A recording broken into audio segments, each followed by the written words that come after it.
आप सभी का मैं अपने चैनल में स्वागत करती हूँ।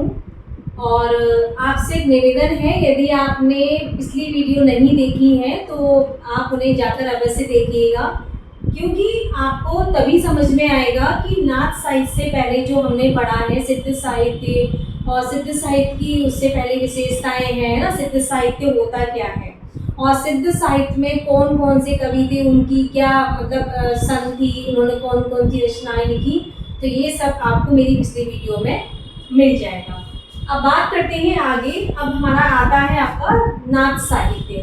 तो नाथ साहित्य में जैसे आपने जिन्होंने वीडियो देखी है उनको पता है कि हमारे जब सिद्ध साहित्य हुआ था तो उसमें दो शाखाएं बट गई थी। नंबर 1 आपके वज्रयान और नंबर 2 आपके सहजयान।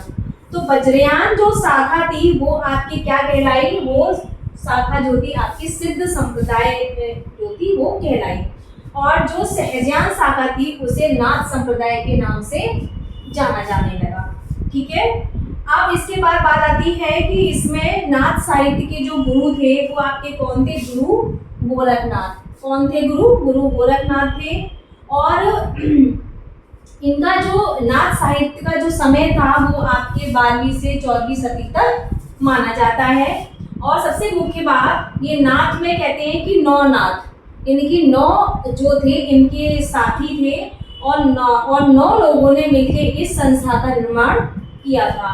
तो 9 नाथों के नाम है। नंबर 1 है आपका मत्स्येंद्र नाथ, दूसरा है गहाने नाथ, तीसरा है ज्वारेंद्र नाथ, चौथा है करणी नाथ, 5वां है नागनाथ, फिर आपका चरपट नाथ, फिर आपका रेवानाथ, फिर आपका भरतनाथ, फिर आपका गोपीचंद्र नाथ। तो ये जो नाथ है इन लोगों ने मिलकर इस संस्था को आगे बढ़ाया। ठीक है। गुरु गोरखनाथ के जो ग्रंथ हैं उन्होंने क्या किया था, उनकी संख्या जो उन्होंने अपने ग्रंथों को लिखा, उनके ग्रंथों की संख्या वैसे तो 1440 मानी जाती है, लेकिन पीताम्बर दत्त बड़कवाल ने इनकी जो मुख्य रूप से जो ग्रंथों की संख्या मानी है वो आपके 14 मानी है। ठीक।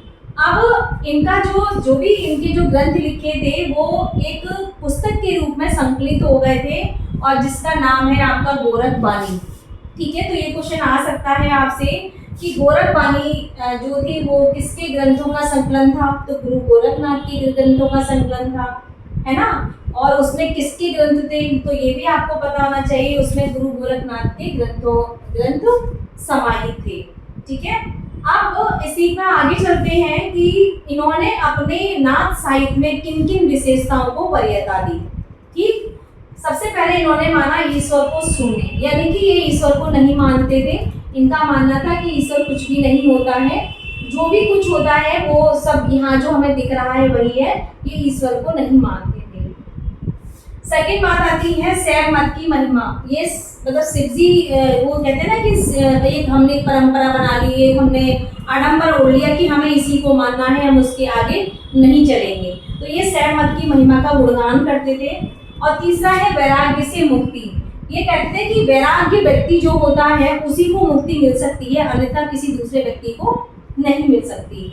चौथा है गुरु को महत्व। ये गुरु की महत्ता पर प्रकाश डालते थे और गुरु को ही सर्वोपरि मानते थे। ये इनका मानना था कि बिना गुरु के हमें कोई भी ज्ञान प्राप्त नहीं हो सकता।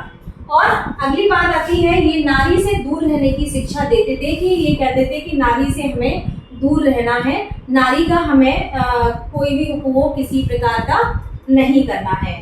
अगला है पाखंड का विरोध, यानी कि जो बाहरी आडंबर थे जैसे मूर्ति पूजा या ये सब जो चीजें थी, ये इसका विरोध करते थे। ये कहते हैं, ये इनका मानना था कि हमें इस तरह का ये हमारे उसमें नहीं है, हमारी जो भक्ति है हम उसी को मानेंगे। तो बाहरी आडंबर जो थे उन सब का ये विरोध करते थे, जैसे जादू मंत्र ढोना, इनका ये सब इनको ये नहीं मानते थे, इनका ये जमकर विरोध करते थे। इसी तरह से आप इस आगे वीडियो को देखते रहिएगा और लाइक एंड शेयर करते रहिएगा। धन्यवाद।